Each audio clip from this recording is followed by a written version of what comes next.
ইন্দিরা গান্ধীর আগে এবং পরেও তো কংগ্রেস যুদ্ধ করেছে। তার রেজাল্ট আমরা জানি। আজাদ কাশ্মীর হলো কি করে? তাহলে আজাদ কাশ্মীর কেন সেই সময় নিয়ে নেননি ইন্দিরা গান্ধী? এবং যে ডিমান্ড ছিল পূর্ব বাংলা থেকে যে লক্ষ লক্ষ হিন্দু চলে এসেছিলেন, তার জন্য খুলনা যশোর জেলা নিয়ে নেওয়ার কথা উঠেছিল, কেন নেননি? তাহলে বাংলাদেশের সমাধান হয়ে যেত। তো এই প্রশ্ন থাকবেই। বিভিন্ন পরিস্থিতিতে বিভিন্ন সময় যুদ্ধ হয়েছে, বিভিন্ন নেতা তাদের মতো ডিসিশন নিয়েছেন। আজকের পরিস্থিতি আলাদা। তো সেই জন্য নিঃসন্দেহে যারা করছেন তারা যথেষ্ট যোগ্য। কারণ অটলজি বা মোদিজি যেটা করেছেন এর আগে কংগ্রেস সরকার করতে পারেনি, সেজন্য তাদের উপরে পুরো ভরসা আছে। আগামী দিনে এই সমস্যা প্রশ্নের সমাধান হবে।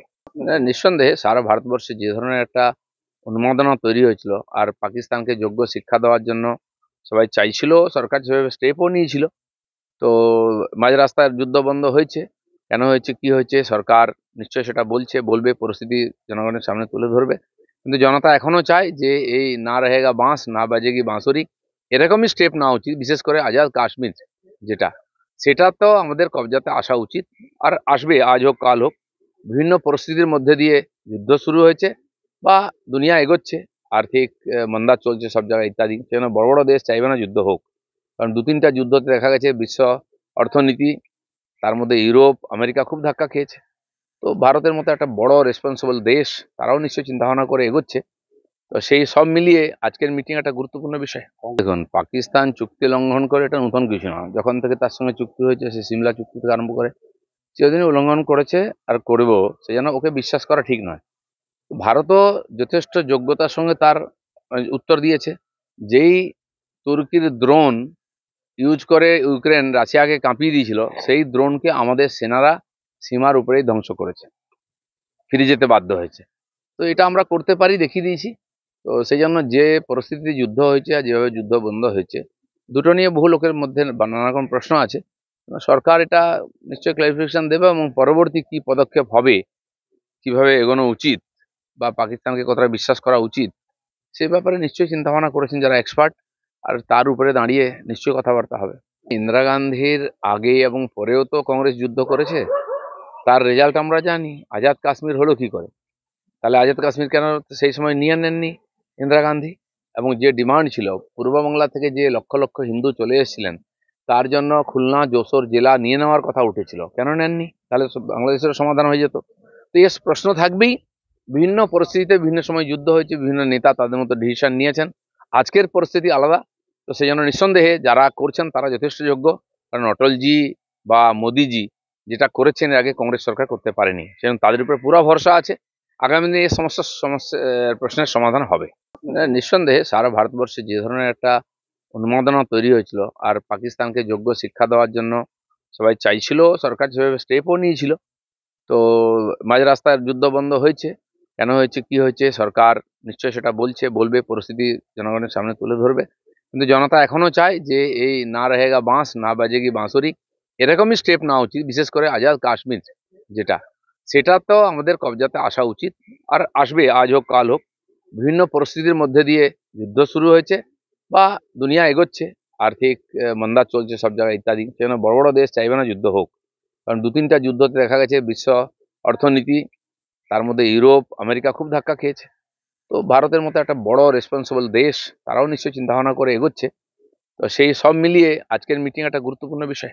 দেখুন, পাকিস্তান চুক্তি লঙ্ঘন করে এটা নতুন কিছু না। যখন থেকে তার সঙ্গে চুক্তি হয়েছে, সে সিমলা চুক্তি থেকে আরম্ভ করে চিরদিনই উল্লঙ্ঘন করেছে আর করবেও। সেই জন্য ওকে বিশ্বাস করা ঠিক নয়।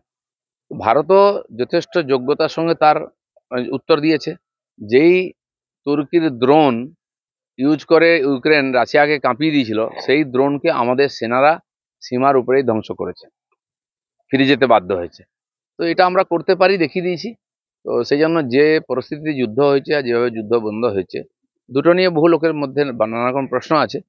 সরকার এটা নিশ্চয়ই ক্লারিফিকেশন দেবে, এবং পরবর্তী কি পদক্ষেপ হবে, কিভাবে এগোনো উচিত, বা পাকিস্তানকে কতটা বিশ্বাস করা উচিত, সে ব্যাপারে নিশ্চয়ই চিন্তা ভাবনা করেছেন যারা এক্সপার্ট। আর তার উপরে দাঁড়িয়ে নিশ্চয়ই কথাবার্তা হবে। ইন্দিরা গান্ধীর আগে এবং পরেও তো কংগ্রেস যুদ্ধ করেছে। তার রেজাল্ট আমরা জানি। আজাদ কাশ্মীর হলো কি করে? তাহলে আজাদ কাশ্মীর কেন সেই সময় নিয়ে নেননি ইন্দিরা গান্ধী? এবং যে ডিমান্ড ছিল পূর্ব বাংলা থেকে যে লক্ষ লক্ষ হিন্দু চলে এসেছিলেন, তার জন্য খুলনা যশোর জেলা নিয়ে নেওয়ার কথা উঠেছিল, কেন নেননি? তাহলে বাংলাদেশের সমাধান হয়ে যেত। তো এই প্রশ্ন থাকবেই। বিভিন্ন পরিস্থিতিতে বিভিন্ন সময় যুদ্ধ হয়েছে, বিভিন্ন নেতা তাদের মতো ডিসিশন নিয়েছেন। আজকের পরিস্থিতি আলাদা। তো সেই জন্য নিঃসন্দেহে যারা করছেন তারা যথেষ্ট যোগ্য। কারণ অটলজি বা মোদিজি যেটা করেছেন এর আগে কংগ্রেস সরকার করতে পারেনি, সেজন্য তাদের উপরে পুরো ভরসা আছে। আগামী দিনে এই সমস্যা প্রশ্নের সমাধান হবে। নিঃসন্দেহে সারা ভারতবর্ষে যে ধরনের একটা উন্মাদনা তৈরি হয়েছিল, আর পাকিস্তানকে যোগ্য শিক্ষা দেওয়ার জন্য সবাই চাইছিল, সরকার সেভাবে স্টেপও নিয়েছিল। তো মাঝ রাস্তায় যুদ্ধ বন্ধ হয়েছে। কেন হয়েছে, কি হয়েছে, সরকার নিশ্চয়ই সেটা বলবে, পরিস্থিতি জনগণের সামনে তুলে ধরবে।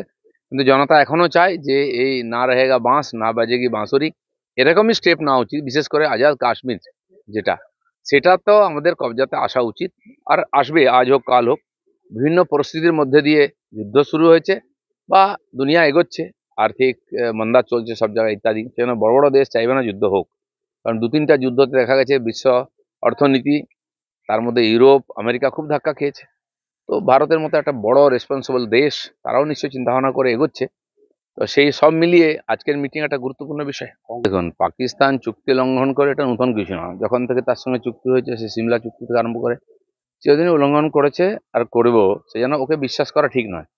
ভারতও যথেষ্ট যোগ্যতার সঙ্গে তার উত্তর দিয়েছে।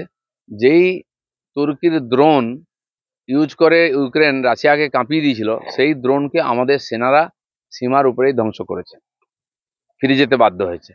তো এটা আমরা করতে পারি, দেখিয়ে দিয়েছি। তো সেই জন্য যে পরিস্থিতিতে যুদ্ধ হয়েছে আর যেভাবে যুদ্ধ বন্ধ হয়েছে, দুটো নিয়ে বহু লোকের মধ্যে নানা রকম প্রশ্ন আছে।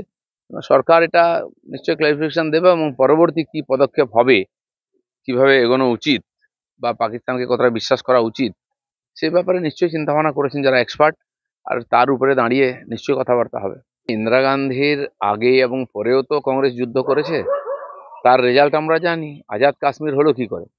তাহলে আজাদ কাশ্মীর কেন সেই সময় নিয়ে নেননি ইন্দিরা গান্ধী? এবং যে ডিমান্ড ছিল, পূর্ব বাংলা থেকে যে লক্ষ লক্ষ হিন্দু চলে এসেছিলেন, তার জন্য খুলনা যশোর জেলা নিয়ে নেওয়ার কথা উঠেছিল, কেন নেননি? তাহলে বাংলাদেশের সমাধান হয়ে যেত। তো এই প্রশ্ন থাকবেই।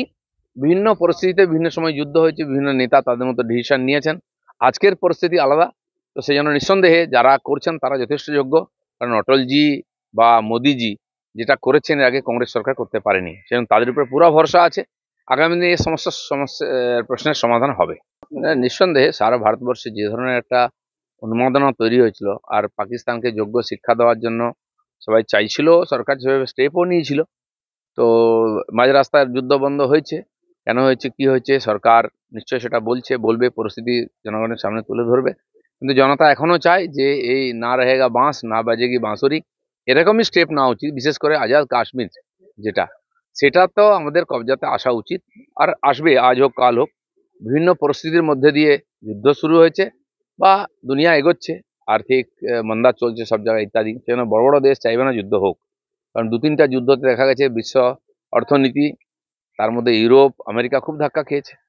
তো ভারতের মতো একটা বড় রেসপন্সিবল দেশ, তারাও নিশ্চয়ই চিন্তা ভাবনা করে এগোচ্ছে। তো সেই সব মিলিয়ে আজকের মিটিং একটা গুরুত্বপূর্ণ বিষয়।